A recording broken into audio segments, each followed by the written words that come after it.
A question that comes up a lot starts with a situation. And that situation is when you've just discovered a bird nest in your yard. Maybe it's a robin's nest in a tree or a finch nest in a wreath, and or you got yourself a bluebird in a nest box finally. But you start to notice something else. There's eggs in the nest, but mama isn't around. And then you start to get a little worried and you start watching out for her, but she's either being really stealthy or she's taking her time or she's vanished. And now you're getting really, really worried. And this is where the question comes up. Hey, Backyard Bird hosts, in today's episode, we're exploring the classic question of how long can a mother bird be away from her eggs before they become inviable, or another way to say it is they don't hatch. Answering that question is both simple and complex, so I'm going to dive into some of the factors that play a role in the situation, along with some of the things you just wouldn't normally think about. So let's get right into it, starting with the simple part of the answer. A mother bird can be off her nest for a little while, before anything bad happens or the egg spoils. But by a while, that's actually hard to define, and that's where it gets complicated. What I can say is that within an hour, things are probably safe, but then that also depends on how cold or hot it is outside. And there are other situations where she can be off her nest even longer, and some situations where it's better for her to stay off her eggs as much as possible. And again, this is where the answer gets more complicated, and we have to discuss all the different factors at play. So the first thing when it comes to the eggs that we think about is temperature. And we've been trained to think that those eggs need to stay nice and warm. But how warm do those eggs actually need to be? A songbird's normal body temperature is about 104 degrees Fahrenheit, and eggs need to be a little bit cooler than that.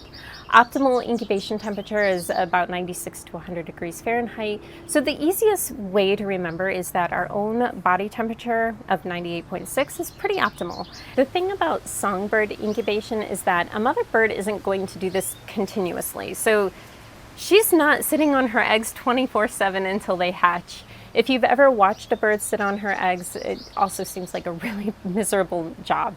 And the worst is when it's raining and she has to withstand it all, or I've seen a robin endure pebble-sized hail before, and thank goodness for the leaves in the tree because that kind of softened the blows. But all in all, incubation is a hard job, and having some breaks off nest is really helpful. With many species of songbirds, the father bird is also around helping her out by bringing her food, but he's also busy defending the territory. So she'll get up from time to time and stretch her wings and find some food to eat, and that's all really important for her. And short breaks off nest, even for up to an hour, really won't be disruptive to the eggs. There's a few things that keep the eggs safe. First of all, after the embryos inside mature a little bit and develop a little more, the egg itself can start to work as its own little incubation chamber, keeping that heat locked in and buying some time. Second, the biomass of many types of nest also help retain heat. And for cavity nesting birds like chickadees, bluebirds, and tree swallows, the whole nesting cavity will help protect the eggs and hold that heat in a little more while mama's gone. For open nesting birds like cardinals and robins and finches, there is more exposure to the outside elements, so the nest is only going to buy some time. On warmer days, this is going to be less of a concern. So when it's like 85, 90 degrees Fahrenheit out, the eggs are not losing that heat as quickly. So if mom has been gone for over an hour, things should still be okay. Really hot days are more of a threat to eggs. When temperatures are above 100 degrees, things get dicey. And this is when it's actually a really good thing if mama bird spends time off of her nest. I've had a bluebird not visit her nest much on days where it's hit above 100 degrees. And the most she'd do is come and turn her eggs and check that they're okay, and then she'd leave. And knowing that it was that hot out, I was glad for the short trip, because even her own body heat raises the temperature in the box.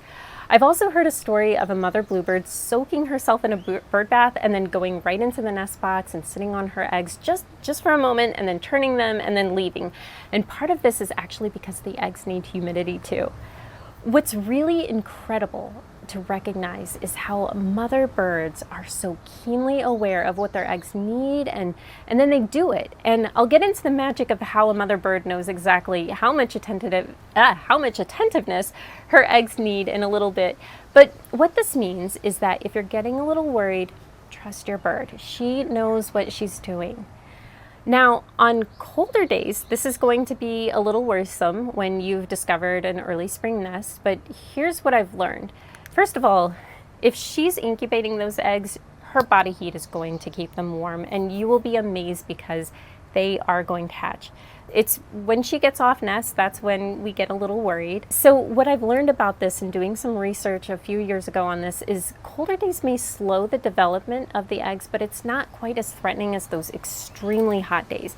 Extremely hot days where the temperatures are getting above 104 degrees out and you're risking heat injury to the eggs or the eggs cooking. With cold days just above freezing, development may be delayed a little bit, and that's just if there was a long enough exposure. The other thing that could happen is that it pushes the expected hatch day out a little more, so they're hatching a little further out than you would have expected. So when temperatures drop just above freezing, the eggs have a little bit of time before they spoil. And if you've had an early spring nest, you'll probably find mama bird taking shorter trips off nest, but don't be alarmed if it's longer than you think, because she knows what she needs to do. There is more concern when the temperatures get below freezing, and if the mother bird is off her nest for a short period, this shouldn't be a problem, but it does become a problem if it's a long enough period and time goes by and the eggs actually do freeze. And if that happens, yeah, the eggs aren't going to be viable. I don't have an estimate on how long a bird can be off nest when temperatures are below freezing, and part of that is just there's so many variables. It's going to depend on how cold it really is, what the nest is made of, where the nest is. For open nesters, the length of time she could be away without problem definitely is shorter than for cavity nesting birds like chickadees, where the eggs are surrounded by all that moss and fur. But this is where I go back to trust your bird. Birds are incredibly smart and attentive, and they know how much time they have. Where people run into problems in freezing weather is when eggs are being laid, but mama hasn't started incubating them yet. If you're not familiar with how this works, most songbirds lay one egg a day, and then they don't start to sit on the eggs to incubate them until all the eggs are laid. Otherwise, the babies would hatch at different times. So instead, they wait until all of the eggs are laid, and then she starts to incubate them. And it's really amazing because most of the babies do hatch on the same day, or at least like the next day after at most. The problem is if the weather is freezing and she's still laying eggs and not incubating them, so not actively keeping them warm, there's not enough keeping those eggs from freezing. And I remember seeing a report too from a bluebird trail monitor showing pictures of eggs that were cracked because ice expands. So the eggs froze, the contents inside expanded, and then the eggs cracked, and none of those eggs were any good. So this is when you would worry, and unfortunately in that situation there's not really anything you can do about it. I mean, yeah, there's nothing you can do about it really. And no, don't try to incubate and hatch those eggs yourself to save them. First of all, doing that with any native North American songbird is not legal. Second, you don't even know the responsibility and demand of a baby bird when they hatch, but they need so much care.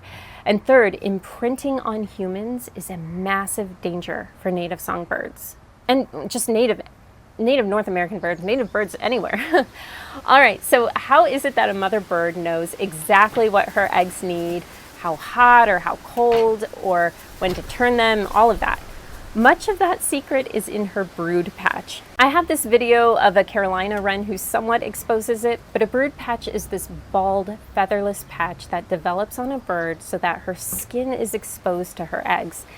Because of the way feathers lay and how thick they are, it's often hidden and you will never see it.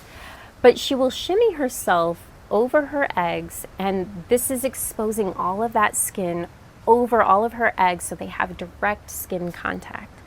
The patch is so important for several reasons. First, feathers are meant to keep heat in, not out. So if she's laying on her eggs with all the feathers between them, she wouldn't be able to transfer enough of her body heat for her babies. And you know, this is the thing that they don't teach you in school or in cartoons, or maybe they do now, but not when I was a kid. So you learn that birds sit on their eggs, but you never were told that they have to lose feathers, or some species like ducks, I believe, pull them out so they have that skin on the eggs. Nobody teaches you that. So by having this skin to egg contact, birds are able to transfer their body heat better and keep those eggs nice and toasty. The next important thing about that brood patch in many songbird species is that they're full of blood vessels, and this helps the mother bird sense how cold or how hot her eggs are. This is that secret that I'm talking about. So on a hot day, if she goes in her nest and she can feel that those eggs are still really warm, then she's going to stay off of those eggs so she doesn't cook them any more than the weather outside is. And on cold days, if she feels that those eggs are losing heat quickly, then she's going to sit right back on them and keep them warm. Factors that would alter her attentiveness to her eggs, which is what we call sitting on them and turning them and caring for them, would be detected egg temperature, weather, age of the eggs, her needs, threats, time of day, and the nest and nest box's insulative qualities. Those are the most I can think of. I think that captures it all. There is really only one time I would worry about attentiveness during egg incubation while all her eggs have been laid, and that's if you have watched that nest keenly and you're not seeing her come back after 2 hours or more. This is when I might start to worry that something happened to her. By the way, by watching the nest, I mean from a distance where your presence would not keep her away or stress her out either. If it's been hours, it's possible that something happened to her. And in this case, keep your eye out. All isn't lost yet, not unless it's super freezing, and then you might have a situation. But if we're in the peak of spring or summer, things could still be okay because the outside temperature could be warm enough. Now, let me just throw a caveat here, speaking about summer. If it's been like 2 hours, but it's also 90 degrees or hotter out, this might be a strategic play on her part. So I wouldn't worry yet. If it's really hot, don't be too worried. If it's super hot out and she's incubating and she doesn't return to the nest by nightfall, then I'd start assuming that something happened to her. For you bluebird and cavity nesting bird landlords out there, I want to also say that something that could influence all of this is if you've added a wren guard to the nest box or a sparrow spooker or a Noel guard. I have videos on all those topics too, so I'll link those in case you're interested or you're not as familiar. But if you've added any one of those things to your nest box and she hasn't returned in an hour to investigate, I would take it down. So this is a whole other thing, but that could be an acceptance issue. So take the guard down, let her come back, and try again on another day. The upside is that a lot of bird species may try to nest again if the nest does fail. Don't worry just yet unless a few things I just mentioned are happening. And in those cases, again, there isn't much you can do but hope or reach out to a wildlife rehabber.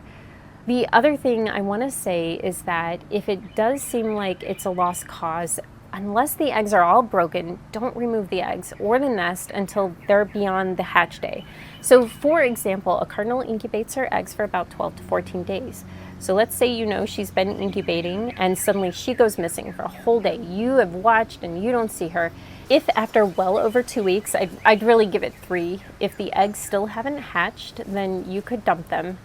Don't keep them. I'm pretty sure under the Migratory Bird Treaty Act, it isn't legal to keep eggs, nests, feathers, or any part of a native bird because they are federally protected. Again, trust your bird. If things do go south, just find comfort in the fact that your birds may try again. And as sad as it is, there's always next year. Just stay positive, trust your birds, and hopefully things go well for you. Thank you all so much for watching. I hope you got a lot out of this video, and I'll see you in the next one.